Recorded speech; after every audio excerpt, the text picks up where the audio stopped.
E a gente volta a falar dos temporais que continuam em boa parte do sul do Brasil. O nosso convidado é o meteorologista Giovanni Dolif, pesquisador do Centro de Monitoramento e Alertas de Desastres, o CEMADEM.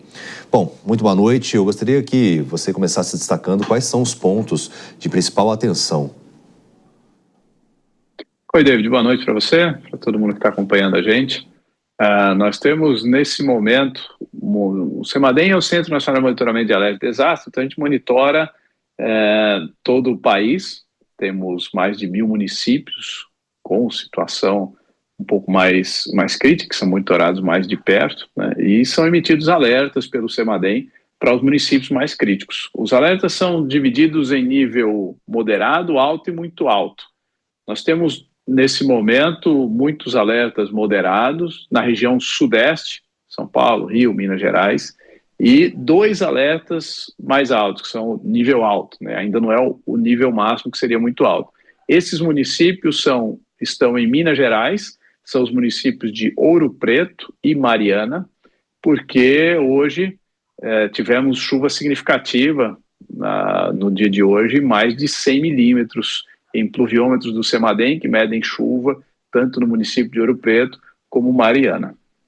Bom, e claro que todo o estado fica em atenção, porque são regiões montanhosas. A gente também tem aquelas conhecidas trombas d'água, porque mistura muitas vezes o calor, as pessoas tentando se refrescar e buscando cachoeiras, o que se torna muito perigoso, né?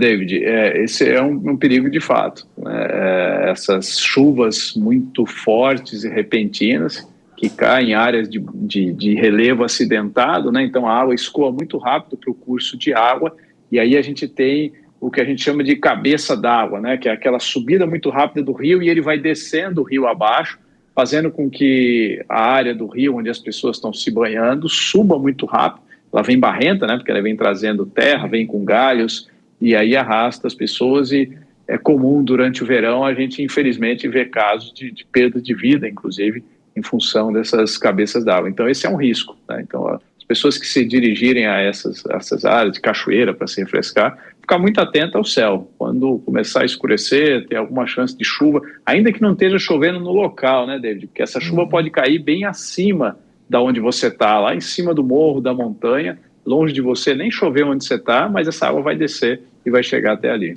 E, Giovanni, por que a gente tem visto cada vez com mais frequência assim, essas chuvas concentradas em determinados pontos? Porque, não sei se às vezes é uma analogia só minha, mas parece que a gente não via tantas notícias relacionadas a essas enchentes em pontos específicos, concentrados e de forma tão repetida, com volumes tão grandiosos assim, de água. É uma soma de fatores, né, David? A gente tem visto medições da temperatura do planeta mais quente e simulações de computador com a física da atmosfera do planeta mostra que um planeta mais quente gera eventos extremos mais frequentes. Tem também um outro fato, você citou o fato da gente receber notícias, né? Para a gente receber notícia tem que ter alguém registrando. E hoje em dia tem muito mais gente com o celular que registra quase tudo que acontece, né? Então, mesmo que isso não tivesse acontecendo com mais frequência, a gente estaria tendo mais notícias, né?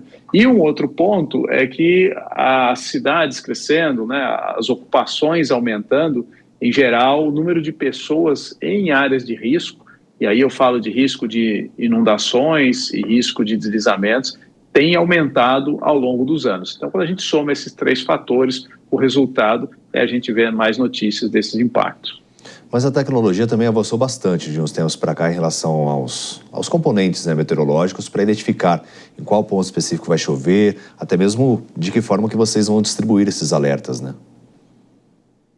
Sim, David. Inclusive, recentemente, algumas pessoas têm sido até surpreendidas, têm ficado assustadas com alguns alertas que estão chegando no celular de uma forma passiva, quer dizer, você não se cadastrou em nada e recebeu aquele alerta no celular, né? Então, algumas pessoas até vieram me contar que nunca tinham recebido e ficaram assustadas, né? Pela primeira vez um alerta assim, que é o chamado Cellcast, né? Uma tecnologia que permite que a Defesa Civil envie alertas para todas as pessoas numa determinada região, através daquela antena de celular naquela área. Então, você vai receber, independente de ter escolhido ou não receber esse alerta. Então, isso tem ajudado a gente ter mais informação e, com isso, proteger mais as pessoas, né? Nesses últimos dias, a gente viu inúmeros alertas de diferentes fontes, inclusive Defesa Civil, Instituto Nacional de Meteorologia, alertando sobre a ocorrência de chuvas fortes. Um alerta genérico para a região sudeste, né, como um todo, mas aí precisa de um acompanhamento mais detalhado para saber em que momento essa chuva está acontecendo. Hoje, por exemplo, na capital paulista, a gente, durante a tarde, as pessoas se surpreenderam, porque com essa previsão de chuva forte, estava o tempo bom, boa parte da tarde, né? Mas aí no final da tarde, na Zona Sul, a gente teve chuvas fortes. Na região metropolitana de São Paulo, em Mogi das Cruzes, teve também uma trovoada, uma pancada de chuva mais forte. E ao longo desse final de semana, a gente ainda pode ter outros eventos de chuva forte em São Paulo, em Minas e no Rio de Janeiro. Bom, então, antes da gente encerrar a nossa entrevista, acho que o alerta nunca é demais para evitar até mesmo perdas de vidas. Quais são os pontos de principal atenção, Giovanni? Estado de São Paulo, Minas e Rio de Janeiro, mas não é o estado inteiro, né? São Paulo, a maior parte, sim, mas principalmente a região metropolitana de São Paulo, o litoral norte de São Paulo, inclusive Baixada Santista também, o Vale do Paraíba, inclusive regiões de Serra da Mantiqueira, ali onde tem Campos do Jordão, a Serra do Mar, onde tem São Luís do Paraitinga, né? Aí a gente vai para Minas, centro-sul de Minas, desde a região metropolitana de BH até o sul de Minas, também parte da Zona da Mata Mineira, e o estado do Rio de Janeiro, sul, região serrana. Hoje choveu forte na cidade, também na região metropolitana do Rio de Janeiro. Então são essas as principais áreas de atenção onde tem maior chance de ter chuva forte nesse final de semana. Nós conversamos com o Giovanni D'Olife, ele que é pesquisador do CEMADEM, quem eu agradeço demais a presença aqui no Jornal Jovem Pan. Obrigado, boa noite. Boa noite.